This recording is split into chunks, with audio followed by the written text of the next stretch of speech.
ఈ జగన్ 2లో మాత్రం ఖచ్చితంగా ఎవరైతే పార్టీ కోసం చేసినారో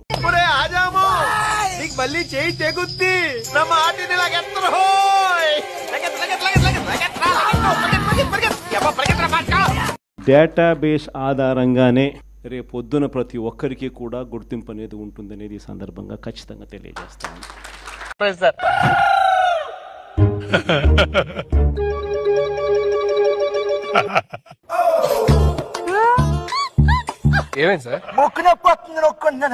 కాదు, రాష్ట్ర వ్యాప్తంగా కూడా రాబోయే రోజుల్లో నెక్స్ట్ 1 వీక్లో నెక్స్ట్ వీక్ బహుశా ఒక యాప్ కూడా తయారు చేస్తా ఉన్నాం. అయ్యా ఏదో ఇంతకాలం తిరిగా ఎంజాయ్ చేసాం, ఎగ్జామ్స్ వస్తున్నాయి, కంబైన్ స్టడీ చేసుకుందాం. కొరదనం పోలేదా, ఈ చదవడాలు పాస్ అవడాలు మన వల్ల ఈ పని కాదురా. ఏదో ఆ టైంకి మన చూడు బాగుండి ఎవడన్నా చూపింతే రాయగలం గానీ స్లిప్పులు కూడా మన వల్ల అవదు. అనవసరంగా ఆలోచించి పొరపాడైపోద్ది. సీనియర్ లాయర్లు అందరూ కూడా దాంట్లో యాప్లో కూడా ఇన్వాల్వ్ అవుతున్నారు. యాప్ తయారీ కార్యక్రమంలో రాష్ట్ర వ్యాప్తంగా వైఎస్ఆర్సీ కార్యకర్తకు ఎవరైనా ఎక్కడ అన్యాయం జరిగినా యాప్ డౌన్లోడ్ చేసుకుని తన పేరు, తనకు ఏమన్యాయం జరిగింది, తనకు ఎవరి వల్ల అన్యాయం జరిగింది, నేనేనా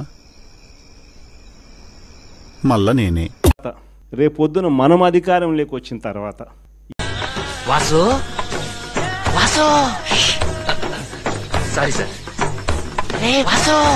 దాడులు ప్రజాస్వామ్య పద్ధతిలో ఎప్పుడైతే మనము గెలవలేము అనే ఒక అభద్రతకు వచ్చినామో ఆ రోజే ఇలాంటి దాడులని కొనసాగిస్తారు. Okay, we will meet in the next class.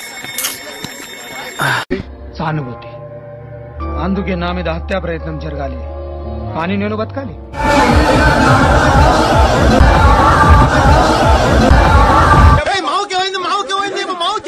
చిన్న మరడటం చేయించాను, సింపతి క్రియేట్ చేశాను.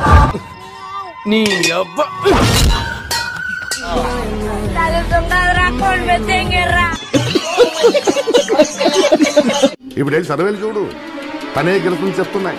ఏదో ఒక మ్యాజిక్ జరగాలి కదా. కానీ ఇంకా ఆ పాతకాలం నాటి అంతాలో దాడులు చేసి బెదిరించడం వల్ల విజయం సాధిస్తాము అనుకోవడం నిజంగా మూర్ఖపు ఆలోచనగా అనుకుంటున్నారు.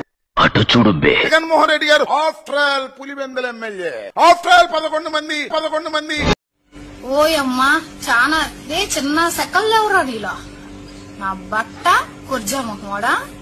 నిన్ను చూస్తా అంటే నాకు వాంతి వస్తుందిరా, అన్నం కూడా తినబుద్ధి కావడం. ఎట్టతా ఆ పిల్ల నిన్ను. ఇప్పుడు ఎంత అక్రమాలకు పాల్గొంటున్నారో అందరూ చూసిన తెలిసిన విషయమే. ఎవడో భావరక్షణ చేస్తున్నాడు, చైల్డ్ ఆర్టిస్టా? చైల్డ్ లేబర్ అని అడుగుతున్నాడు మామయ్య. అవునవును. నిన్న జరిగిన దాడి బీసీల మీద జరిగిన దాడిగా నిర్ధారిస్తున్నా. నేను అడిగేదండి, నువ్వు చెప్పేదండి. ఎన్ని రెండేసా ఎవరైతే బీసీలు పైకి రాకూడదని, బీసీ ఓట్లను అనగతొక్కాలని, బీసీలను పైకి తేకూడదని గౌరవ చట్టసభల్లో కూర్చుండే వ్యక్తి కావాలి. ఈ జగన్ 2లో మాత్రం ఖచ్చితంగా ఎవరైతే పార్టీ కోసం చేసినారో ఆయన మీద దాడి చేస్తే ఈ జెడ్పీటీసీకి సంబంధించిన బీసీలు ఓట్లు అంతా వచ్చి భయపడతారు, భయప్రాంతులకు గురి చేయొచ్చు, మనం ఇంకోటి చేయొచ్చు. నువ్వు ఏం మాట్లాడుతున్నావురా? అసలు నీ మాటలకి ఏమైనా అర్థం ఉందా? ఉంది సార్. మా పులివెందుల పంచాయతీలు కావచ్చు, ఎప్పుడైనా మా పులివెందుల నియోజకవర్గం రాజకీయంలో భౌతిక దాడులు అనేవి ఎప్పుడు జరగలే. వచ్చాడమ్మా ఉచిత శేఖర్. ఎప్పుడు మా పెద్దోళ్ళ కాలంలో జరిగినాయి, ఇంగోరు చేసినారంటారు కానీ ఏం జరగలే. రికార్డు ఉందా మరి? ఎందుకురా నీకు? మేము ఇప్పుడే అడుగుతున్నాం, ఇప్పుడు కూడా ఒకటి అడుగుతున్నాం. మీరు సజావుగా ఎలక్షన్లు జరిపిస్తే ఎవరు గెలుస్తారో మాకంటే బాగా మీకే తెలుసు. నీకు మళ్ళీ ఇక్కడికి వచ్చి నన్ను చేతకాని వాటిలో చూస్తుంది. నేను చేతకాని వాటిలో కనిపిస్తున్నానా? చేతకాని వాటిలో కనిపిస్తున్నానా? అడిగి మరీ తెలుసుకుంటాడేట్రా కదా. నా రవణ మీకు కూడా బాగా తెలుసు అన్న. కాబట్టి ప్రజాస్వామ్య పద్ధతిలో ఎలక్షన్లు జరిపిద్దాం. అంటే ఏంటి సార్? నేను నేర్చుకున్నదే 4 ముక్కలు.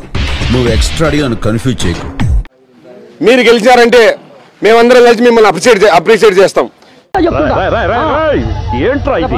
వాళ్ళేమో వీడికి బిల్డపిస్తున్నారు, వీడేమో వాళ్ళకి బిల్డపిస్తున్నారు. మేము గెలిస్తే మీరెంతో అప్రిషియేట్ చేయండి. అంతేగాని ఈ భౌతిక దాడులు, కార్యకర్తలను ఇబ్బంది పెట్టడాలు, ఎవరినంటే వాళ్ళని జెండా పట్టుకున్న వాళ్ళని ఫోన్లు చేసి బెదిరీరాలు కరెక్ట్ కాదు. ఎవడరా నువ్వు? బాధ్యత కలిగిన భారతీయుడు. నిన్ను చూస్తుంటే అలా అనిపించట్లేదు. ఎలా అనిపిస్తుంది? తెలీదా? నేను ఇప్పుడు కూడా చెప్తున్నా, మన మా పులివెందుల మండలంలో రైతులే ముందుకు వచ్చి ఓట్లు ప్రచారం చేస్తున్నారు. ఎప్పుడు అంటున్నారు. ఎమ్మెల్యే ఓట్లకు కూడా ఎమ్మెల్యేల ఓట్లకు కానీ వార్డు మెంబర్ ఓట్లకు కానీ లోకల్ బాడీ ఎలక్షన్లకు ఇంతమంది జనాలు వచ్చిన ఎప్పుడు లేదు. ఎవరైనా చూసినారా ఇంతమంది వచ్చినది? ప్రజలు నిజాన్ని తెలుసుకోవాలి. చూడండి. ప్రభు హరి రామ్ కృష్ణ రాధం జగన్మోహన్ రెడ్డి ఇదయ్యా మీ అసలు రూపం. అవునరా ఈ రోజు మా ఇంట్లో సొంత పెళ్లి జరిగితే మేమంతా కలిసి ముందరికి ఎట్లొచ్చి చేస్తాము. మా ఇంట్లో ఏదైనా ఒక మంచి చెడు జరిగితే ముందుగట ఇప్పుడు పులివెందుల ప్రజలంతా కలిసి ఈ ఓట్లను ముందుకు వచ్చి చేస్తున్నారు. మస్తు షేడ్స్ ఉన్నారా నీలా అబ్బో కమలా సార్. దయచేసి నేను ఒకటి చెప్తా, బీసీలను పైకి రాకూడదని, బీసీలను అనగదొక్కాలని, బీసీలను ఎంత అనగదొక్కితే అంత రబ్బర్ బాల్ మాత్రం పైకి లేచారు. టైమింగ్ బాగుంది కానీ టైమింగ్ దరిద్రంగా ఉంది.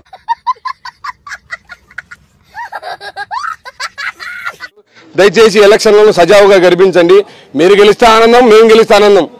పిక్చర్ల గురించి వెంటనే కానీ లైవ్ లో ఇదే చూడటం. మా దగ్గర పోలీసులు లేకపోయి ఉండొచ్చు, లేకపోతే ఇంకొకరు మా దగ్గర జనాలు లేరని మీరు మమ్మల్ని హేళన చేయొచ్చు.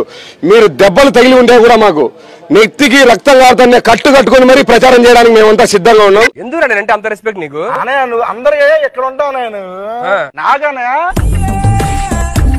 అదనయా నీ లేవులు అది. వైఎస్ఆర్ కాంగ్రెస్ పార్టీ ఫ్యాన్ గుర్తుకు ఓటేసి హేమంత్ రెడ్డి గారిని గెలిపించుకోవడానికి మేమంతా రాత్రి పగలు కష్టపడి భుజాన మోసుకొని హేమంత్ రెడ్డి గారిని ఎందుకు అంత ఓవర్ కాన్ఫిడెన్స్ మిమ్మల్ని ట్రోల్ చేస్తుంది కూడా అందుకే కదా.